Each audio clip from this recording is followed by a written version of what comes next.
Hi, this is Jen Rubin, and this is Jen Rubin's Green Room. Welcome back to the show. Remember, if you like it and you think your friends would like it, please tell them. They can click right there. Follow us on YouTube, Spotify, Apple Podcasts, or wherever they get their podcasts. Well, what's the world up to these days? In another good Democratic move, which I hope the president lifts up and encourages other states to emulate, the Democratic governor of Maryland, Governor Moore, announced that 175,000 convictions for low-level marijuana possession would be wiped out. That covers about 100,000 people who will no longer have a conviction marring the records. And as you may know, a conviction for any kind of felony may bar them from employment, may bar them from renting or owning in certain places. And it is a great relief that people who are primarily Black and brown will no longer have this cloud hanging over their heads. Now, other states need to do the same, and most importantly, because there are many states that will never do this. I'm looking at you, red states in the Deep South. Those other states that are more progressive, that want to advance social justice, have to ban the box. The box being that little form and that little checkbox you check when you're asked on an employment application if you have ever been convicted of a felony.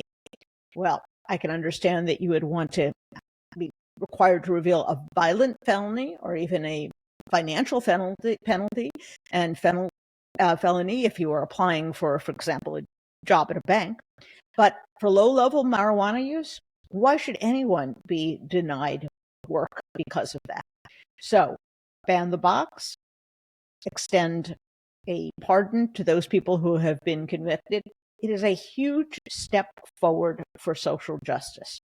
In contrast to, yes, Donald Trump, who, in addition to labeling the great city of Milwaukee, which will host his convention, a horrible place, and deciding he won't stay there, he's going to stay in Chicago, explain that one to me, is, of course, pursuing a no-holds-bar attack on the Constitution, on undocumented immigrants, on really every aspect of American society through his Project 2025. And we do have that debate coming up next week. And I think it would behoove the president to mention what is in that horrendous document. It's not just banning mifepristone. It's not just banning abortion. It's cutting Social Security. It's rounding up 11 million or so people, and it won't be just undocumented people because, of course, the authorities will make mistakes and they will round up and put in camps, yes, camps, people who are U.S. citizens or otherwise legal to be here, and then deport them. He's bringing back the Muslim ban. Yes, he is contemplating using the military to suppress domestic dissent. On and on it goes. And you don't have to believe me. Listen to Mark Esper, who was, for a time, the defense secretary. He's come out and said Donald Trump was talking about executing his own aides. He was talking about using the military to fire on American citizens. This is the contrast between one party and one president who is pursuing racial justice, economic justice, is looking to advance the lives of all Americans, and Donald Trump on the other side, who is clearly a white nationalist, clearly an anti-Semite, who is advancing an agenda that will make America unlivable. And you know who's going to help him if he gets reelected? His Supreme Court. Because we know what that Supreme Court, as the president said, the upside-down flag-waving pair of them and the rest of the right-wing justices believe, they are busy ripping out of the Constitution rights and privileges we thought were long established, whether it is abortion, whether it's the power for agencies like the EPA to regulate pollution. It is the most extreme agenda, and Donald Trump could well have more justices to appoint should he get another 4 years. The thought of that is absolutely horrifying. So the president has many things to talk about next week. And as we get closer, I'll make some more suggestions. But I think it's time for Democrats, independents, to stop playing this game that Biden's too old, that all politicians are the same, that they don't like politics. This is about your lives and the lives of people who are far more vulnerable than some of the people whining and complaining that they don't have their perfect candidate. I'm sorry if President Biden doesn't exactly match up as your perfect candidate. I've yet to have a president who was my perfect candidate. But he is so infinitely preferable to the alternative. And the alternative is so dangerous, so hateful, so unfit for the presidency that it should be obvious. And I still find it difficult, as many of you do, to understand why any thinking person would even consider Donald Trump. And remember, we have a few big events coming up this summer. First, we do have the debate if Donald Trump shows up. I don't know. What about you? You think he's going to show up? I kind of think he's going to worm his way out. I think he, at some level, knows that he can't really get through 90 minutes without babbling. And he is not equipped to speak in 2-minute increments in any way that sounds remotely coherent. But be that as it may, there's the debate. Then on July 11, he appears before the judge in his New York case in which he was convicted of 31 counts of falsifying business records, and he gets sentenced. Will he get any kind of jail time? I hope so. He certainly deserves it. 34 counts is a lot of counts, and the judge is allowed to consider things like his character, like his prior bad acts. For example, he was civilly adjudicated for raping E. Jean Carroll. They're allowed to consider, judges are, his conduct during the trial, which was horrific. 10 counts of contempt of court. So he may yet get sentenced. And then, of course, he goes off to his convention in Milwaukee, of all places.